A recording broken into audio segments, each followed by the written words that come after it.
지금 이 순간 미국 공항 보안 요원들은 급여를 한 푼도 받지 못한 채 여러분의 짐을 검색하고 있습니다.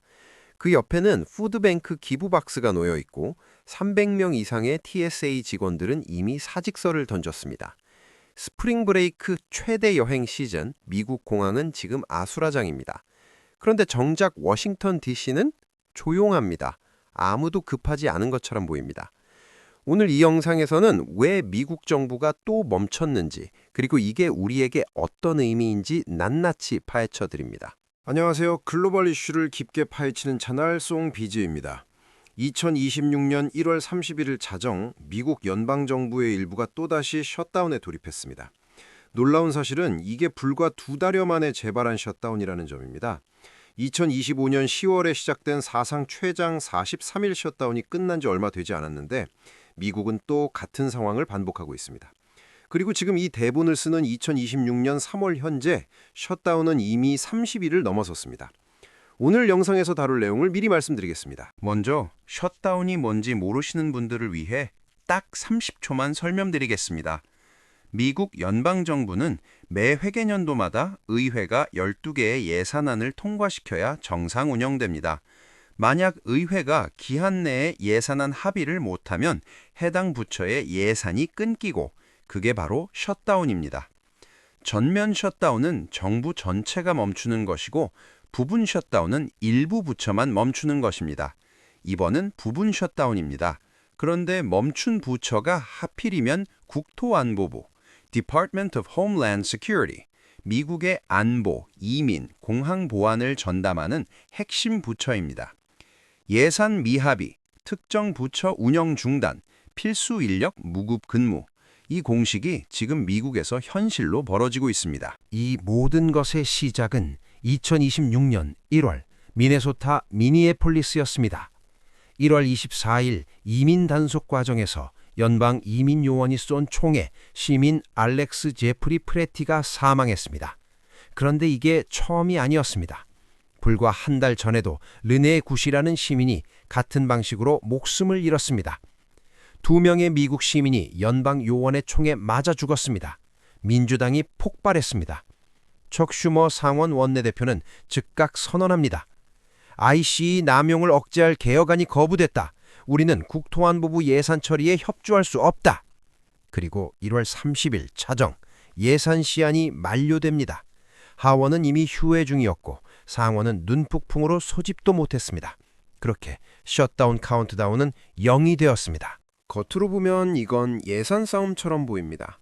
하지만 실제로는 이민 정책을 둘러싼 전면전입니다.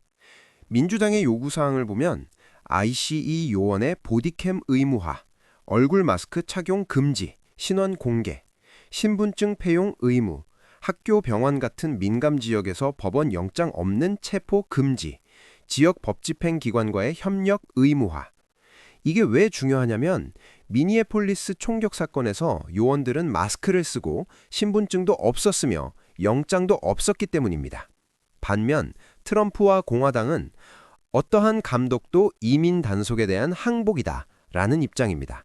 신분증 공개나 마스크 금지는 요원들의 신변 안전을 위협한다며 절대 수용 불가라고 맞섰습니다. 여기서 핵심을 짚어야 합니다. ICE와 국경수비대는 셧다운 중에도 계속 운영됩니다. 공화당이 지난해 이미 이들의 예산을 별도로 통과시켜 놨기 때문입니다. 즉, 민주당이 예산을 막아도 ICE는 멈추지 않습니다. 그러나 TSA는 멈춥니다. 해안경비대는 무급입니다. 민주당은 유일한 레버리지인 예산을 쥐고 있고 공화당과 트럼프 행정부는 어차피 셧다운이 길어질수록 민주당이 먼저 무릎 꿇을 것이다 라고 계산하고 있습니다. 실제로 작년 43일 셧다운도 민주당이 먼저 물러서며 끝났으니까요. 지금 미국 공항에서는 상상하기 힘든 일이 벌어지고 있습니다. TSA, 교통보안청 직원들의 현실. 2월 15일 DHS 예산이 완전히 만료되면서 약 10만 명의 DHS 직원이 무급 근무 상태가 됐습니다. 이 중 TSA 직원만 약 6만 명입니다. 3월이 되자 이들은 첫 월급을 받지 못했습니다. TSA 직원들 옆에는 통조림과 기프트카드, 분유를 요청하는 푸드뱅크 박스가 놓였습니다. 자신들이 지키는 공항에서 자신들이 기부를 받는 상황입니다. 한 TSA 직원은 CNN 인터뷰에서 이렇게 말했습니다. 저는 이 일을 그만두고 싶지 않아요. 하지만 2주 후에 월세가 나옵니다. 선택을 해야 해요. 결국 이미 300명 이상이 사직했고 병가, 연차를 쓰며 출근을 거부하는 직원이 급증해 결근율은 평소의 3배가 됐습니다. 공항은 어떻게 됐을까요? 미국 교통부와 FAA는 40개 주요 공항에서 항공편을 10% 강제 감축했습니다.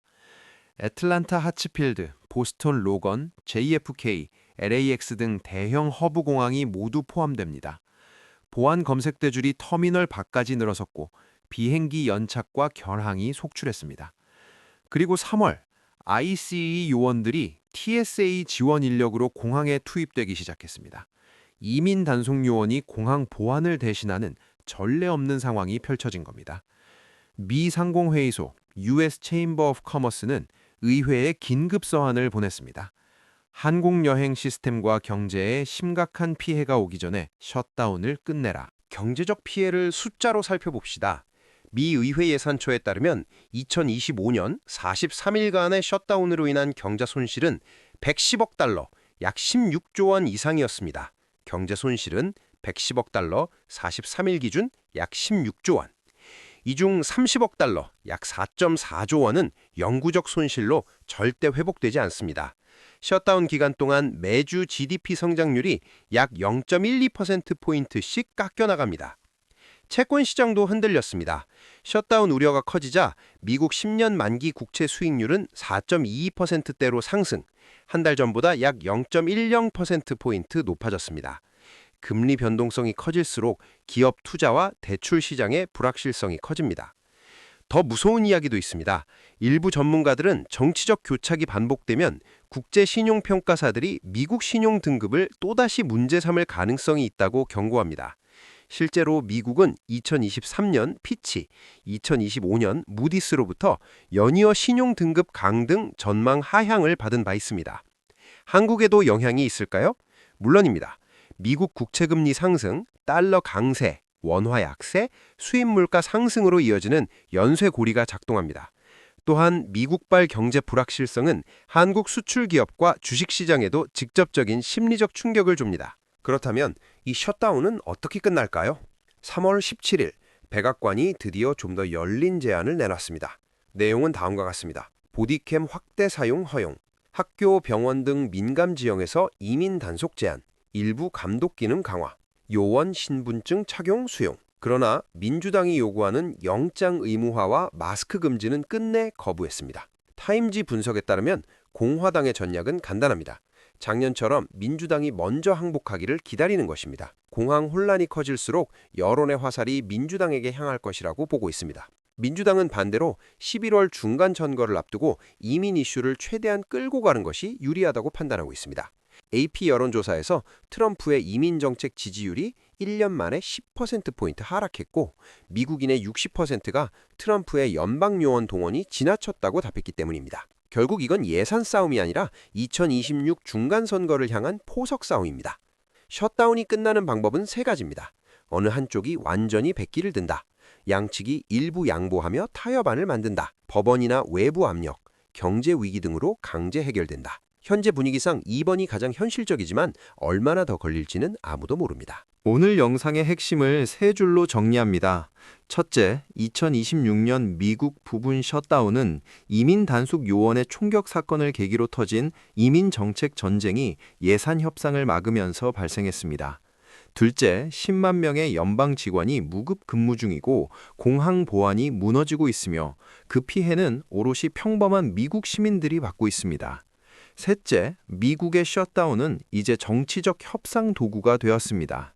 CNBC가 경고한 것처럼 이 패턴이 반복될수록 기업 투자, 고용, 소비 심리에 미치는 피해는 갈수록 커집니다. 가장 섬뜩한 문장을 남기며 마무리하겠습니다. 타임지 기자는 이렇게 썼습니다. 공항 검색대의 직원들은 여러분의 주머니가 비어 있는지 확인하고 있습니다.